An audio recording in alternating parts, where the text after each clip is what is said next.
Hello, my name is Emma McDonnell, and today I'll be presenting on work I completed with co-authors Ping Liu, Stephen Goodman, Raja Kushalnagar, John Froehlich, and Leah Findlater, entitled Social, Environmental, and Technical: Factors at Play in the Current Use and Future Design of Small Group Captioning. Real-time captioning is a key access tool for many deaf and hard of hearing people, and can be provided either via an expert human transcriptionist, or more recently, by automatic captioning algorithms. Both provide a nearly real-time, nearly verbatim transcript of spoken conversations.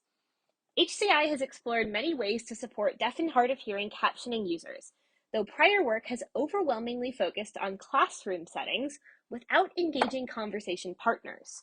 Recent work has begun to quantify the impact hearing people's behavior has on captioned conversations, but we seek to qualitatively understand how deaf and hard of hearing people experience small group captioned conversations and their perspectives on engaging conversation partners in using future captioning tools. This led us to two guiding research questions. First, what technical, environmental, and social factors impact the use and usefulness of captioning in small groups? And second, what opportunities exist to design captions and caption displays in ways that support more accessible group communication practices? To answer these questions, we recruited 15 deaf and hard of hearing participants who completed a survey before joining us for a 90-minute study session, which consisted of a semi-structured interview followed by a design probe activity. This data was all analyzed using reflexive thematic analysis. We break our findings down into first, qualitative themes, and second, design insights. I will be highlighting two themes today. First, the impact of conversation partners, and second, captioning online conversations. First, we spoke to participants about the role that the people they communicate with play in determining captioning's efficacy. Participants highlighted the different ways that conversation partners could impact their use of captioning.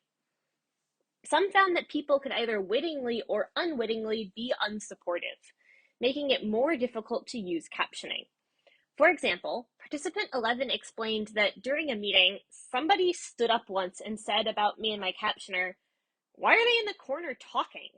I had to say, "Because I can't hear." And it was just like, why was that even necessary? So after that, I just kind of wanted to do my own thing. These kinds of negative interactions could decrease access in the moment and shape participants' long-term preferences for captioning tools. However, participants also described adaptive group practices, wherein their conversation partners worked to develop captioning-friendly norms. One form this took was changed conversation modalities.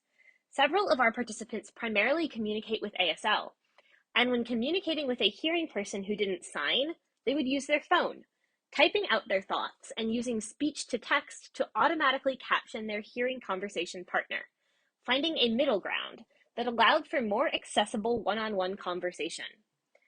Participants also highlighted the benefits of altered verbal communication styles to make captioning more effective. Participant 1 explained that his manager actively paused before changing the conversation topic to allow captions to catch up and give him the chance to jump in before conversation moved on. Participant 2 highlighted why this is so critical, saying, "Having captioning available is not always going to be enough for someone. Your culture needs to change in order for the captioner to be more effective." We'll now move on to our second theme, captioning online conversations, which included reflections on fully online conversations necessitated by COVID-19. The lack of visual and spatial cues online had a significant impact on participants, given that they are a critical source of information for deaf and hard of hearing people. Participant 7 described the experience of needing to rifle through all the individual video feeds to figure out who's talking, without the ability to spatially identify speakers, and without the auditory cues that hearing people can leverage. However, others outlined beneficial new online affordances. Participant 1 called online meetings much more of an equalizing factor, because his hearing colleagues also had to deal with technical lag and a single audio channel, minimizing overlapping conversation, which is accessible to hearing people in person, but always inaccessible to him as it cannot be effectively captioned. Participants also discussed the impact of having an omnipresent text chat during captioned online conversations. Some participants use this to communicate non-orally, opting for automatic captions and the text chat rather than interpreters in some cases. Others described using the text chat for caption error correction and clarification. Sometimes this meant participants would ask about a specific word they didn't understand, and sometimes their hearing conversation partners proactively noticed words that had been captioned incorrectly and corrected them in the chat. Now we'll move on to design findings. These findings came from two different sets of design probes we presented to participants, asking them to use these probes as a starting place to think about how we might design captioning systems in the future. They center first on caption visibility and second on conversation feedback features. First, we showed participants probes that explored how captions were displayed and who could see them. The first probe had a personal display, with captions only available to the deaf or hard of hearing person, a common existing setup. Some participants liked that this setup made it easy to maintain in-person communication norms, but others argued that this kind of display makes it so that the deaf or hard of hearing person is the problem that needs to be fixed. The next probe placed captions on a large shared screen that all conversation participants could view. Some responded positively, imagining that then everyone is a little bit more aware of what life can look like for us, though other participants worried that focusing on the screen would limit the human connection part of conversation. The final probe we proposed was a distributed display, having all conversation partners view captions on their own devices. Some participants thought actively pulling up captions helps the hearing people feel like they're part of the deaf individual's team as well. Others worried that it would be unrealistic, suspecting that their friends or colleagues would not use the technology. We also asked participants to consider the online analogs of all of these setups, and 14 out of 15 participants desired that when online, captions should be an option for everyone. Participant 14 posed, if there's 5% of the captioning that's beneficial to other people, then why not? The final set of probes we discussed with participants focused on kinds of additional feedback they could receive alongside captions and who would use them.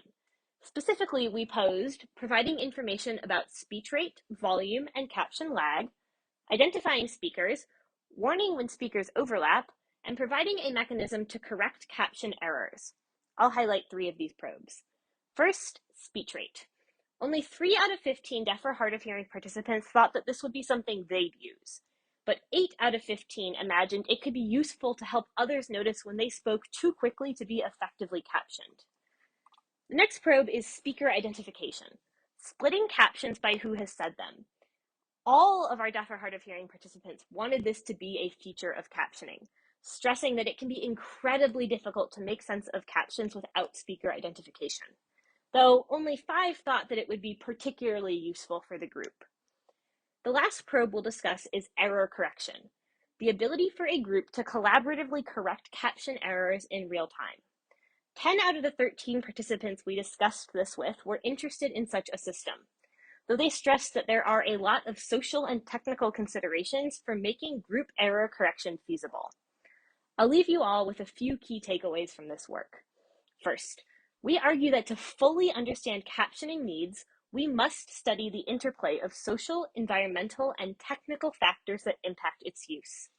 Our participants' experiences and preferences for future tools were irreducibly shaped by a combination of factors, and our future research should reflect this reality.